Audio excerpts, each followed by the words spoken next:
Nah kejadian cuman dalam hadis yang riwayat li Sayyidina Anas radhiyallahu an, waktu kejadian perang Uhud jamun perang paling hebat,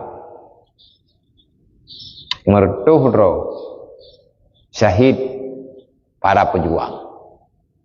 Urang hebat-hebat nan generasi-generasi awal, urang-urang pun tamang-tamang Islam ang po jai syahid di Gunung Uhud. Di perang Uhud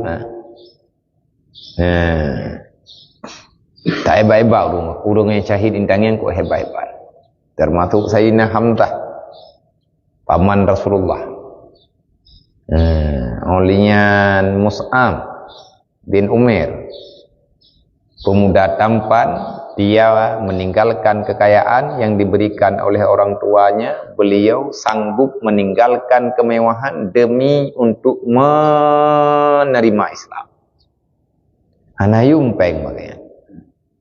Udip gatnyan bergelimangan harta. Beliau itu pemuda yang gagah, luar biasa. Parasnya maya tekedi kalan leureng kan ganteng ke cewek. Jadi orang yang ke kalam yang kepakai jilbab, yang kepakai jilbab le Mus'ab han mutukah ke kun le orang nya hana ke deput si uri nang nyampan dari ke. Tapi gaknya tulus hati keterima Islam, beliau menjadi mu'allaf yang sangat mencintai Islam. Kecintaannya kepada Rasulullah dapat mengalahkan kemewahan kekayaan yang gejuk 5 liang. Gaya-gaya jahit. Nah, Rasulullah yang nemu raya datang yang kata meninggal yatim adik syahid Musa. Nah, di negara Nabi te periksa jenazah, dia pilih jenazah yang kakak syahid di antara jenazah yang merempak adalah jenazah Mus'ab. Necok ule Mus'ab di Rasulullah nepuduk lalu muang Rasulullah. Rasulullah karena sayang, tersenyum karena gembira. Mus'ab telah menjadi penghuni yang jadi rebutan, laki-laki rebutan di surganya Mus'ab. Nakim Nabi karena budia dari merupah-rupah, mandung pegahnya lakualung, mandung pegahnya lintulung, yang lebu dia dari, termasuk gaknya yang syahid. Dan salah sidra walam yang syahid nyok yang kebegahnya. Ada seorang pemuda yang syahid ia di peperangan Uhud.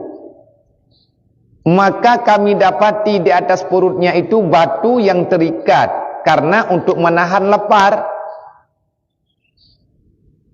Nah, sidra wana muda yang memperang dengan dia, ada yang memperang. Bayar minta apalah syahid. Yang tak dengar lagi tanya yang tengah-tengah tabut tau.